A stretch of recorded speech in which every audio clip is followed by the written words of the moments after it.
Hey everybody, and welcome back to another video from Northeast Christian Apologetics. My name is Simon Williams, and today we're going to be doing something a little different than I have done in the past. Today we're going to be doing like a response video. In one of the discussion groups I'm in, one of the members posted a video that's called DJW's 10 Questions for Christians, and asked people to answer the questions that are in the video, and I thought I'd give it a shot. I haven't written a script for this project that I'm doing today. I'm just gonna probably have the video show up here. We're gonna look at the questions that he's asking, and then I'm just gonna answer them. And let's see how it goes. One thing that I'm gonna note for this video is that I'm not gonna be answering these questions claiming to be some other entity or anything. These are my personal answers to these questions, and a lot of other theists are gonna have a lot of other different answers, but this is just my answer to these 10 questions. This list of 10 questions is aimed at any Christian who wants to answer them. I won't pretend that I'm not asking them in order to prove a point, but I have framed them in a way that actually invites an answer, so as to hopefully not waste anyone's time. Here are the 10 questions I would like to ask Christians. 1. Why is there something rather than nothing? When I say something, I include God.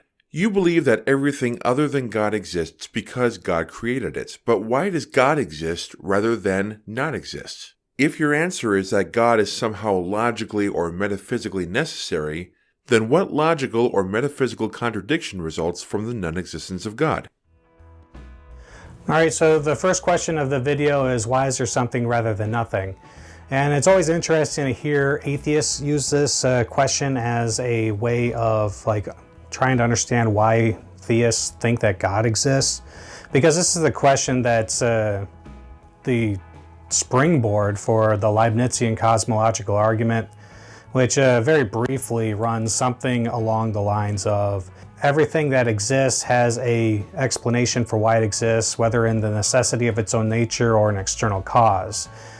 If the universe has an explanation for its existence, then that explanation is God. The universe exists, therefore the universe has an explanation for its existence, and therefore God exists. Something along those lines.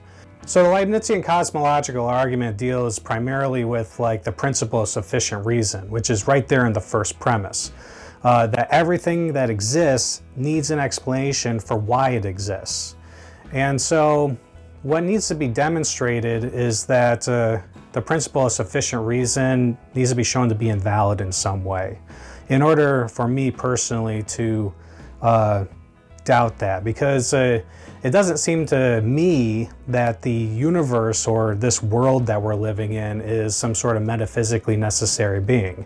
It could very easily be the case. I can imagine other worlds in which this universe doesn't exist, or that this universe is different in some way. Maybe I'm not wearing this shirt over top this shirt while doing this video. It definitely seems metaphysically possible that this universe isn't necessary.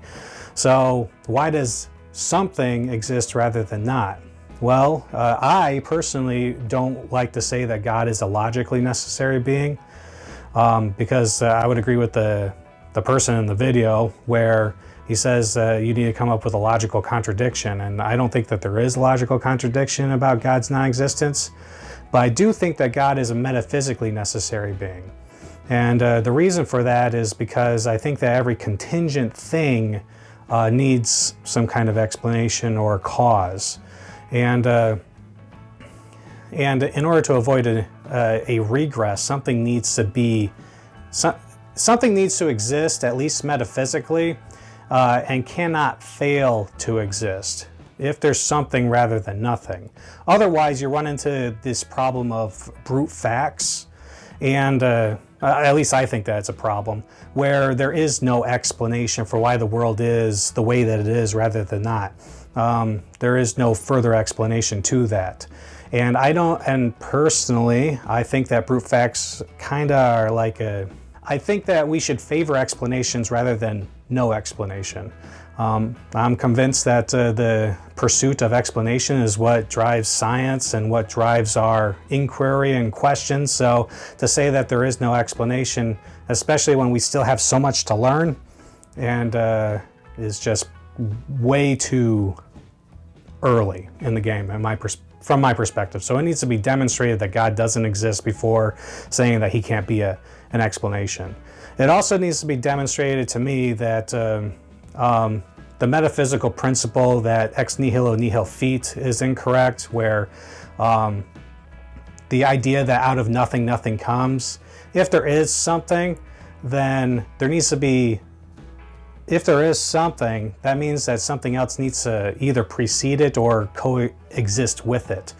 And from my perspective, God fits nicely with this idea, this eternal being that has the capacity or power of actualizing potentials, very easily fits this explanation. So like, from my perspective, I haven't come across a satisfactory explanation from atheists for why there is something rather than nothing. I don't think that brute facts are a good enough explanation. And so I just find that God is a better explanation for why there's something rather than nothing. God is a metaphysically necessary being, and he can't fail to exist, provided that there is something. Every contingent thing, from my perspective, based off of the principle of sufficient reason, needs an explanation, and God is that explanation. That's about it for that. 2. If current trends continue, Islam will overtake Christianity as the largest religion in the world roughly a few decades from now. Assuming this actually happens, and assuming the Islamic God doesn't actually exist, do you think this overtaking of Christianity by Islam is better explained under Christian theism or under naturalism? Question 2 says that Islam is scheduled to overtake Christianity as the largest religion in the world. Is this better explained by Christianity, or is it better explained by naturalism? In 2 Thessalonians chapter 2, Paul says that we are to expect that there's going to be a great falling away when it comes to the end times. So I personally am not surprised at all. And that's about it. I think that if you're a Christian, you should be expecting a massive falling away eventually. Maybe now, maybe 1,000 years from now, who knows? It's going to be the case that you should expect the Christian population to decline. And that's about it for that. If you're a Christian, this is something that you would expect. And whether or not it's better explained by Christianity or naturalism, I don't think that you could expect one thing rather than another if naturalism is true.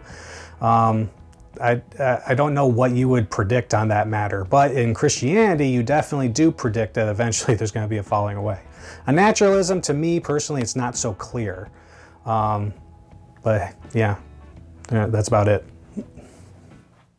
3. What, in your opinion, is the most compelling argument for atheism? Why do you think it is the best one, and why do you believe it fails? Note that I'm talking about a positive argument for atheism, such as the argument from evil. I recently asked an apologist this question, and he told me that the best argument for atheism is the idea that the universe could be a result of quantum fluctuation or an abstract object. But that's not an argument for atheism. That's a response to an argument for theism, specifically a cosmological argument. What I'm asking is, what is the best argument for the non-existence of God in your opinion, and why do you believe it fails? All right, so the third question is dealing with what do I think is the best argument for atheism, and he's talking about a positive argument. The problem with this is that atheism has, from my perspective, they do not have a lot of arguments. They got like the problem of evil and the hiddenness of God, which is related to the problem of evil. Old Testament atrocities or question God's moral intentions and behavior, and that's also like the problem of evil. Incoherencies in the notion of God, like whether or not omniscience is possible, or omnipotence, or perfect omnibenevolence and things like that. And New Testament reliability, those kind of things. Personally, I think that the strongest argument for atheism is probably any argument in which you question God's integrity or his commands. There's a lot of Old Testament commands from God that are very hard for us to stomach in this relatively peaceful era. especially when we fail to understand how God relates to the physical world and how this physical world relates to God. And when we fail to understand our own limitations and stuff, it's very easy to point out that God's like, in 1 Samuel chapter 15, God commands the extermination of the Amalekites. And people will be like, holy mackerel, genocide's evil. And yeah, genocide is evil. But when making a command, especially a command that's directed towards punishment, of course they're going to be commanding something evil. You don't punish somebody with a good thing, you punish with evil things. And this really goes into the idea of what is morality. So when you craft your moral structure of the world, you need to be very precise about it. Me personally, I adhere to an idea where moral values are different than moral duties. Moral values deal with good and evil. Moral duties deal with right and wrong. Moral values are the worth of an action or a thing, where moral duties deal with our obligation to perform an action or how to behave. When you contrast things like Christianity with atheism, it becomes the idea of where do these moral values, these goods and evils, like goods being love, joy, peace, patience, kindness, goodness, faithfulness, self-control, and evils being hate, malice, violence, anger, fear, oppression, those kind of things. Why are those values, why do they exist? And from the Christian perspective, a lot of Christians will say that those values exist and are grounded in God's character, while some non-Christians will be like, oh, they don't actually exist, or some people will be like they exist as abstract objects, or there's a lot of different takes on that. And from my perspective, I think that moral values fit nicely with a being who is conscious. It doesn't really make sense to me that these abstract objects are free-floating and just happen to supervene on particular events. I think it makes a lot more sense that morality is limited to the conscious world and wouldn't exist apart from that, even goods and evils. But right and wrongs with moral obligation, those come about from commands. Moral obligation for us comes about from commands from God and from commands from other people. When you're a citizen of the United States, you are under a moral obligation to obey the laws of the United States. Obviously, when you can talk about human moral obligation or moral obligation that comes about from human commands, there can be a lot of debate about whether or not those commands are actually right or wrong, and we can have a lot of debate about that. But if the Christian God exists, then we're talking about a being who is not only morally perfect, so he doesn't have any kind of mistake regarding whether or not something is one of his commands is right or wrong, because he has a perfect grasp of good and evil, but he is also omniscient. So he has a full understanding of the past, present, and what's going to happen in the future. And so he is justified and has the authority and is in the best position to make these kind of commands. So even if it were to be the case that he commands something that to us seems morally reprehensible, we are way too finite to be able to raise any accusation against God, because we don't know the full picture of what's happening. We are completely unjustified in questioning God's intentions and his integrity. And that's kind of where I sit with that.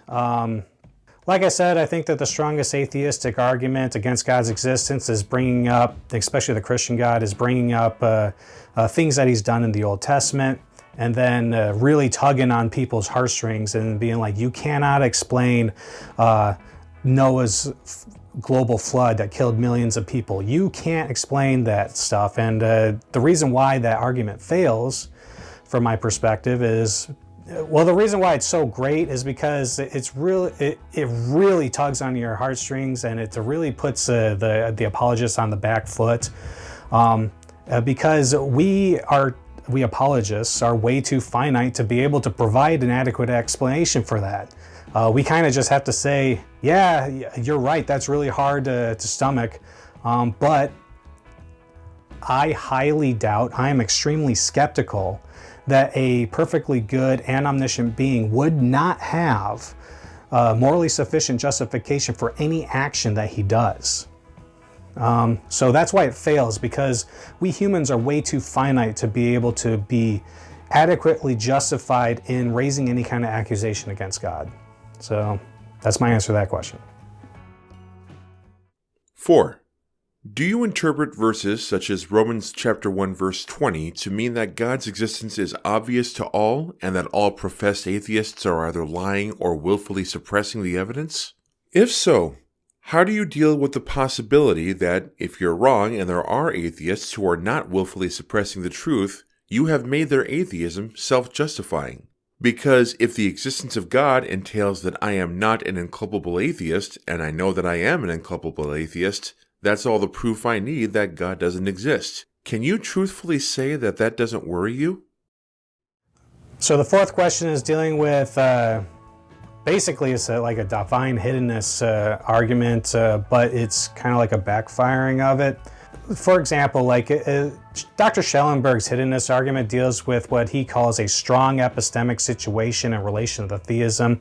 And if this obtains in the actual world, then we wouldn't expect there to be any reasonable non-belief or inculpable non-belief. And then if there is inculpable unbelief, like DJW claims to have, then that's a problem. It's like self-contradictory. If there is supposed to be some kind of how do we go about doing this? The big problem that I have with what David is saying in this video is that he says that he knows that he lives in a state of inculpable unbelief. And I think that that is hard to judge. I don't think that we humans live in a condition in which we can really know that we live in a state of inculpable, non-resistant unbelief. In Dr. Schellenberg's book, actually, let me just read it now.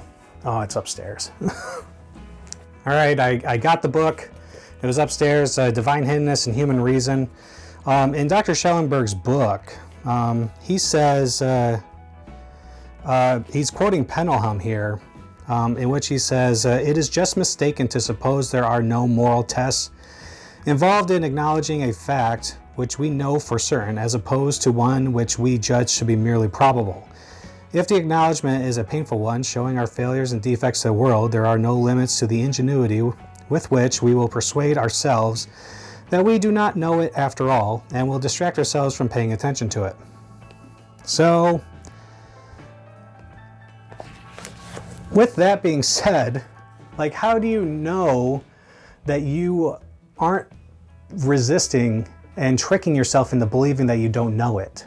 You know, like, I feel like Dr. Schellenberg should never put this this quote in his book, because it just kind of defeats his whole idea that, yes, I live in a state of inculpable unbelief. And it's like, well, how do you know you're not just deceiving yourself and saying that you don't know that God exists when in actuality you do? This seems right in line with what Paul is saying in Romans chapter 1, in which they deceive themselves into thinking that they don't know. So that's one thing I doubt, or I'm skeptical, or I'm just not convinced that David is in a state of inculpable unbelief. But even if he is, you know, like, what's the issue? As long as before you die or sometime during your life, if you're presented enough evidence, or the situation becomes the case in which you do move into a state of culpable unbelief, then what's the problem? It could be very easily the case if God is perfectly loving, perfectly good, and omniscient. He could easily have morally sufficient justification for delaying in providing you with a epistemic situation strong enough for you to form belief or non-resistant belief. And even if it were to be the case that some people pass away throughout their entire lives remaining in a state of inculpable unbelief, then if God exists and is morally more perfectly good and perfectly loving and omniscient, then I just doubt, I am not convinced that a being like that wouldn't have morally sufficient justification for doing that. It needs to be demonstrated that a being like that can't have morally sufficient justification. And in order to do that, the atheist needs to be omniscient. And David's not omniscient. I have a strong belief in that. So when he says, from my perspective, when he says that he knows that he's in a state of inculpable unbelief, I think that he just has a strong belief in it and that he can't know. He doesn't have adequate justification. And even if he did know and was actually correct and his belief was actually true, which again I doubt, like, so what? You know, like it could be the case that God has morally sufficient justification and that Romans 1 was speaking in hyperbole and things of that nature. So what it needs to be, it just needs to be demonstrated. The atheist case needs to be a whole lot stronger than it is. It's not very strong at this point. It's not strong enough for me personally. I don't find the atheist position to be very convincing at all. 5. A dystheist is one who believes that God exists but is not all good and is in fact possibly evil. Do you believe that a literal hell exists and is permitted to continue existing? If so, why are you not a dystheist? Or, because I don't want to assume anything, are you a dystheist? So question 5 deals with God being not perfectly good, or whether or not I'm a dystheist, or whether or not hell exists. I'm a Christian theist, and I believe that God is perfectly good, and I also believe that hell exists. And I think that hell is a place of eternal conscious suffering. And I believe that because it needs to be demonstrated beyond a shadow of a doubt, from my perspective, that a place like hell doesn't exist, or that a place like hell is definitely incompatible with God. It needs to be demonstrated, or that the scripture of the Bible doesn't actually teach eternal conscious suffering. It needs to be shown without any kind of doubt. And the reason for that is because I think that hell is such a significant threat that the bigger the threat, the more justification that's needed in order to disbelieve in its existence. You know, like, that's just the way that we go about doing calculations all the time. When we consider a proposition, we consider the consequences of failing to believe that proposition if it turns out to be true. And if the consequences are such that we don't want to deal with them, then the amount of justification that's needed in order to believe a proposition or disbelieve a proposition goes up. For example, the proposition, the clear liquid in that glass on that counter is water. So we can either determine that that's true or false.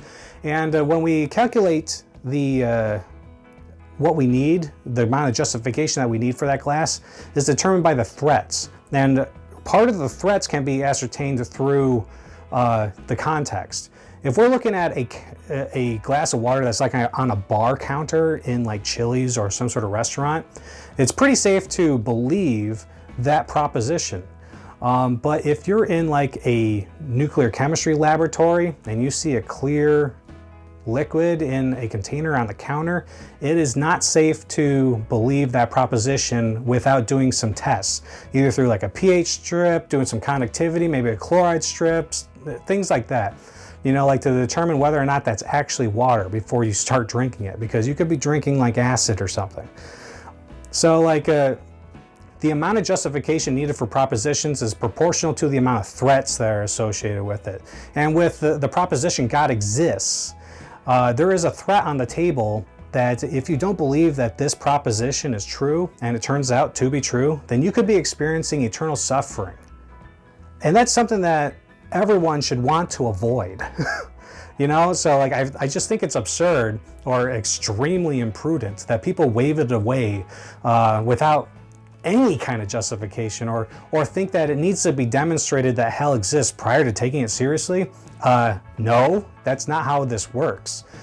Nobody in the world knows what happens after we die. So when we die, there's some options that are available to us, and we need to consider those options and what weighs against them. And I think that the options for what lies beyond death and I've talked about this previously, but it could be eternal bliss, it could be eternal suffering, it could be annihilation, you could just cease to exist, or it could be an existence like this existence now, in which there is some suffering and there is some bliss in it, and it's just a series of finite existences or experiences.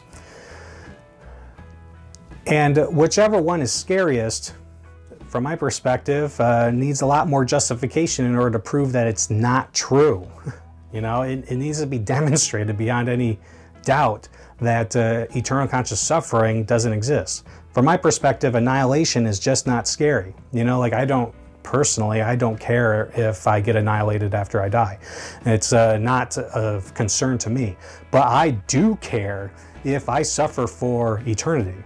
And a lot of people are going to go into, well, this is Pascal's wager, and there's a lot of different worldviews out there that deal with eternal conscious torment. And yeah, that's the real question. Which worldview that contains eternal conscious torment is the correct worldview? And we need to be endeavoring to falsify all of them. We need to be endeavoring to prove them false. And from my perspective, Christianity has not been proven false, and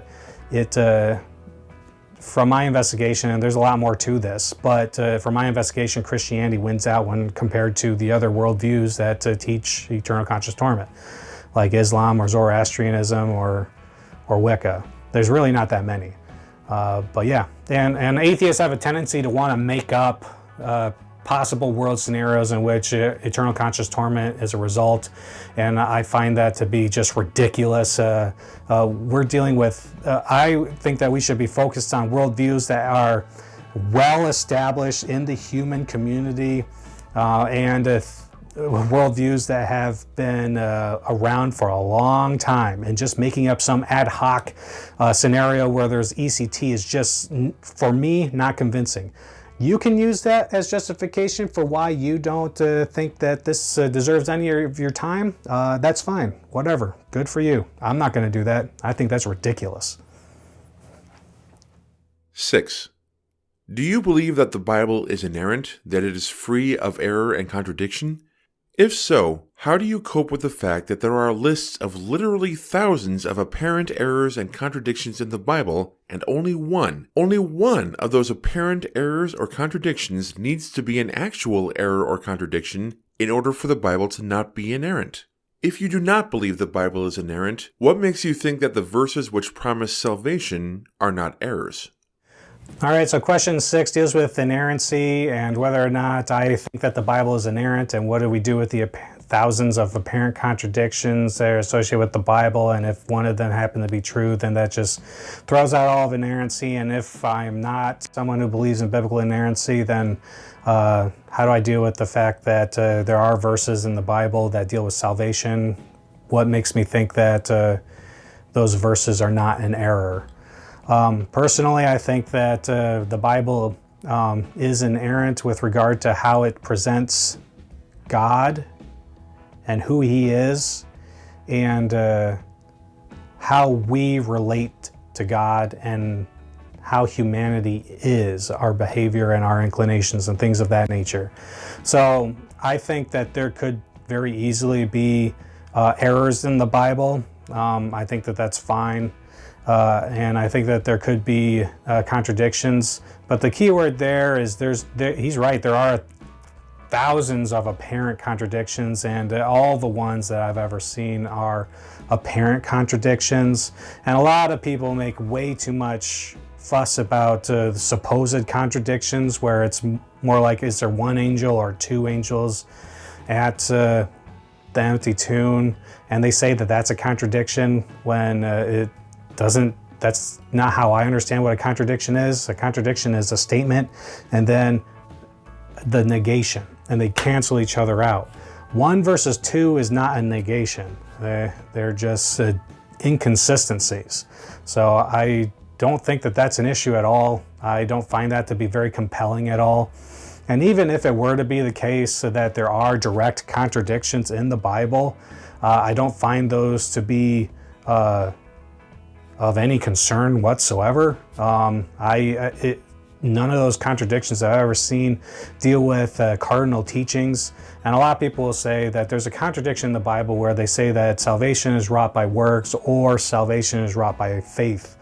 And that's just a misunderstanding of what Christian doctrine is with regard to faith, salvation via faith, and how works play in that role of faith. So I don't find any of this to be of any concern for me. Even if it were to be the case that some of the verses were to be an error regarding salvation, how you obtain salvation is a cardinal teaching in Christianity, and it's just never been in dispute as to whether or not you do obtain salvation through Jesus Christ. That's about it. I just don't find this to be of any concern. When I read the Bible, I do not come across any question as to whether or not you come to salvation through the work of Jesus Christ, and that his atoning sacrifice on the cross was meant to be an adequate propitiation for our sins and to restore our unity with God, and it was the only way by which God could forgive humanity, which I've talked about in other videos. So if you have a question about that, if you want me to go into more detail, there are other videos on my YouTube channel that deal with this. Why is it the case that God had to die in order to bring about, in order to forgive us? Check those videos out. But this is just, from my perspective as a Christian, not a very troublesome question. I don't have any problem with these contradictions. It would have to be a contradiction directly relating to a cardinal teaching of Christianity, which I don't think there are any. So that's about it. 7. In many, if not most monarchies, the monarch will every so often appear before the people in the flesh for ceremonial occasions, such as opening a session of government, sending a Christmas greeting, and so on. They appear before their subjects in the same way that any person you know appears before you. And while people may oppose the monarchy, no one of sound mind is in any doubt that the monarch actually exists. Does it bother you that in your entire lifetime God has never done this? Why or why not? Number 7 is David asking whether or not I'm bothered by the fact that God hasn't revealed himself to us in my lifetime. And no, I'm not bothered by this at all. This deals with, like, from my perspective, he seems to be hitting on the hiddenness of God.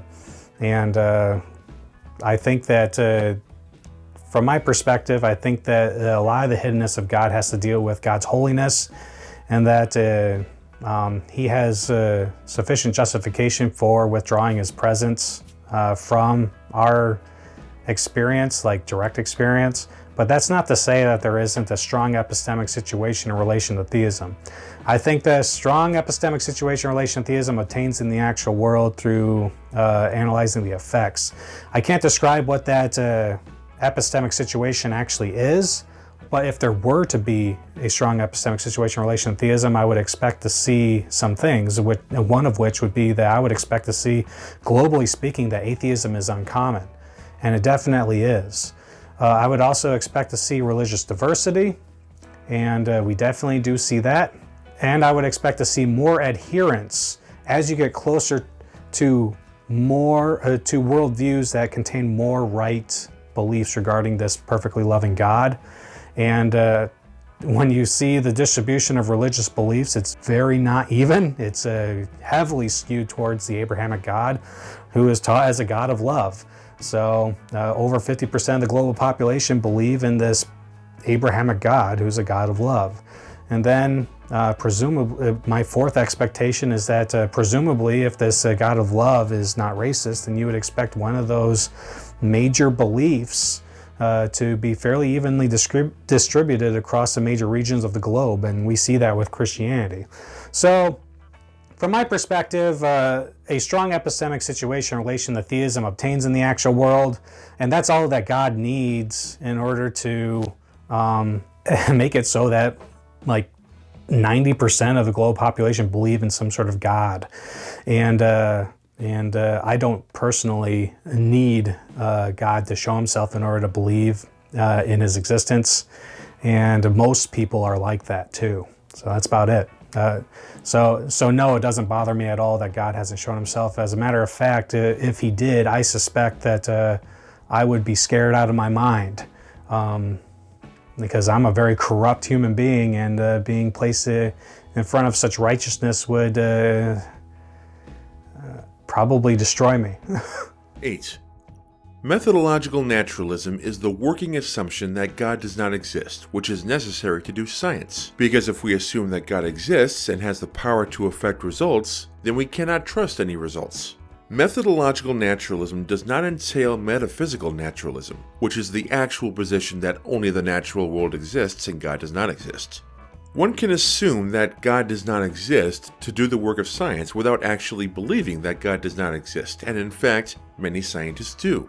Most Christians seem to be comfortable with the fact that science uses methodological naturalism, and it doesn't bother them. Does it bother you, however, that science using methodological naturalism has been so incredibly successful? Does Christianity predict that such great strides can be made by assuming, even for working purposes, that the most important truth in the universe is false? So question 8 deals, is this question 8? All right, so question 8 deals with the question of does Christianity predict that science using methodological naturalism, does it predict that it would be so successful? And the answer is yes, it would. And the reason for that is, well, let me just talk about it. So when he talks about methodological naturalism, you can say that it is making an assumption that God doesn't exist and that the natural world only exists, or you can say that methodological naturalism is the idea that the natural world is going to behave in accordance with the natural world if it were to be the case that only the natural world existed and God refrains from acting. So it doesn't need to be the case that you're saying that you're assuming that God doesn't exist in order for it to work. Especially when it becomes the case when you understand how the modern scientific method was brought about. The modern scientific method is riddled with assumptions that are more readily apparent given a Christian worldview rather than an atheistic worldview from my perspective. And that's one of the big reasons why the fathers of science were Christian. You know, when we talk about like Newton, Galileo, Kepler, Copernicus, Bohr, those kinds of people, we're talking about Christians. And why is it that that the modern scientific method was born out of these Christians? Well, it's because some of the assumptions they believed were things like the natural world. Since the natural world was created and is in control and is being controlled by a reliable creator, someone who you can depend on, then you would expect the universe to persist from moment to moment. You would expect it to be consistent from moment to moment. So on an atheistic worldview, it's not really clear why we would expect that the next moment would proceed like the previous moment. Why should we expect that the universe is consistent? From my perspective, on the atheistic worldview, it's not clear, but on a Christian worldview, it makes perfect sense because we have a reliable ruler of the universe that keeps it in check. Another assumption is things like that it's good in order for us to learn about the universe and to learn about it because God is good and it's His creation. So whenever you read the fathers of science and they talk about why it is that they do science, they do it as a way of glorifying God. And I'll probably throw up some quotes for you to read on the screen, but it's a pretty consistent theme in which they use it as a term of worship, a way of worshiping God, and also become closer to Him through the study of His creation. You seek throughout the environment the fingerprints of the Creator. But there's a lot of other assumptions in science that I'm not really going to get into. I just did a video of this, and it's on my YouTube channel. Is there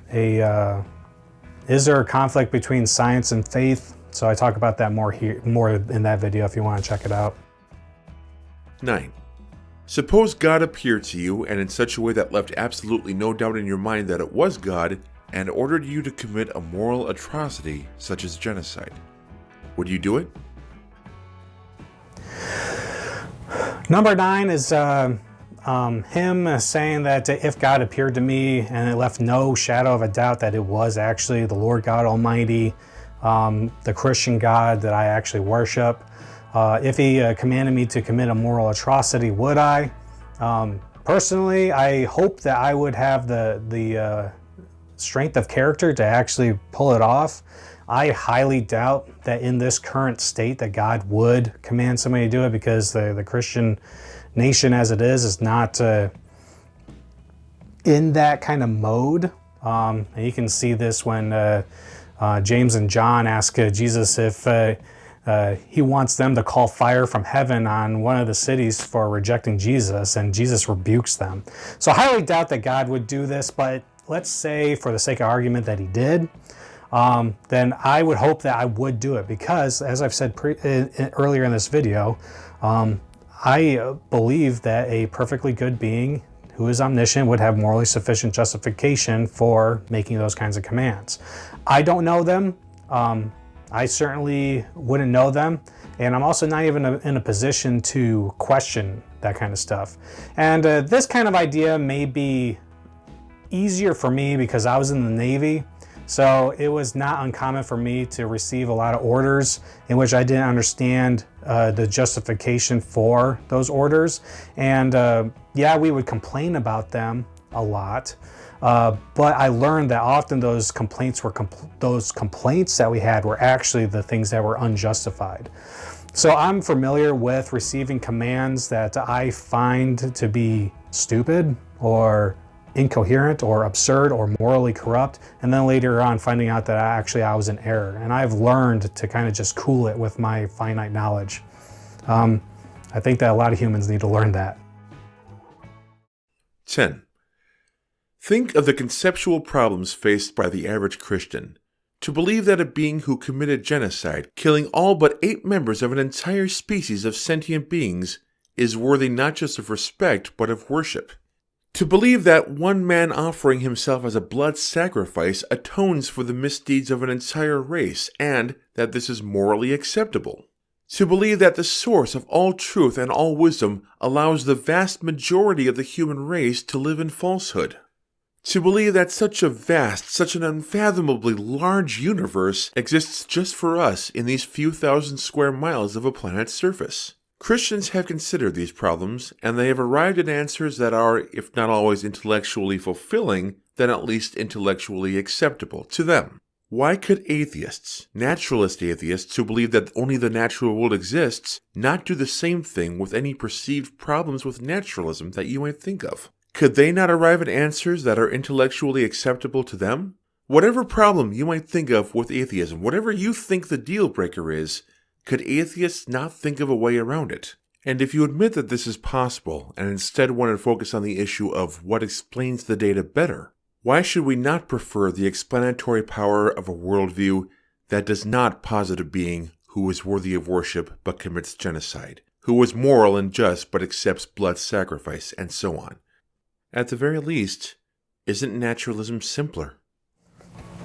And I do not think that it's simpler at all. All right, so the last question.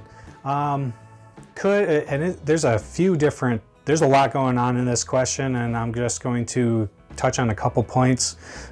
He says that couldn't naturalists come up with explanations that are intellectually satisfying for them? And I'm going to say, yeah, they could.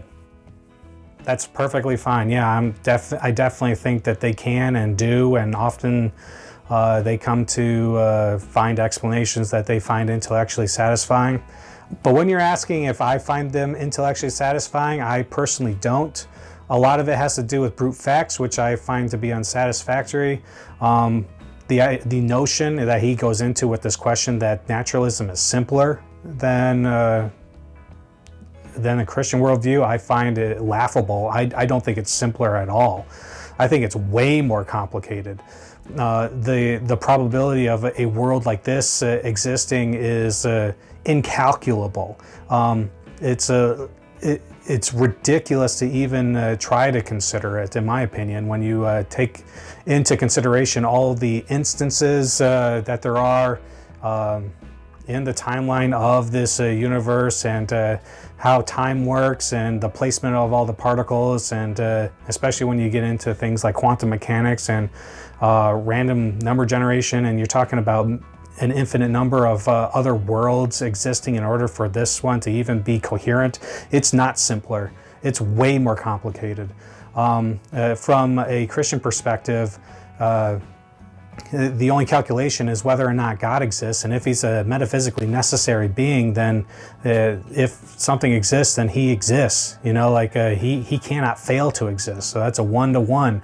And then whatever world God actualizes, because I think that because this has to deal with a very specific kind of view of time, which I don't really feel like getting into at this point, but I think that God has the power to actualize potentials, and this world that we live in is a direct result of God's will, so it's not any sort of a probabilistic calculation. It's a 1-to-1 ratio because God willed it to exist. So I don't think that this is more complicated. I don't think that naturalism is simpler by a long shot. It's not even close. Not even close. So there's that on that. But yeah, I do think that atheists can come up with explanations and reasons that they find intellectually satisfying. I do not find them to be intellectually satisfying, and that's why I'm not an atheist. So there you go. That's about it on that. But anyway, thanks for watching, guys. Really appreciate it. I know this one's a long video, and I did this off the cuff. If you want me to elaborate on any of my answers, feel free to leave a question down below. And I want to thank DJW or David for making his video and asking these questions. I think they're really important to get out there. And these are the types of questions that I see a lot online, and I've been meaning to do a video kind of like this for a long time, but my responses have been mainly off the cuff. So if you want me to make a more precise kind of video, let me know on any of the topics. Let's just pick one, because we can really dive into this deeply. But one thing that I want to mention is that most of David's positions and points can just be answered by like, he has a view of God in which he thinks it's okay to doubt God's integrity and his intentions. And I want to know what kind of justification he has in order to be able to think that it's okay for him to harbor those kind of doubts. Personally, I don't know of any justification out there that would justify somebody harboring those kind of doubts. And a lack of evidence just doesn't work, because I think there's a strong epistemic situation in relation to theism, and it obtains in the actual world, and that's about it. But thanks for watching, guys. I'll see you in the next video. And I don't know when it's coming out, but I'll be seeing you then. All right. God bless. Thanks. Appreciate it.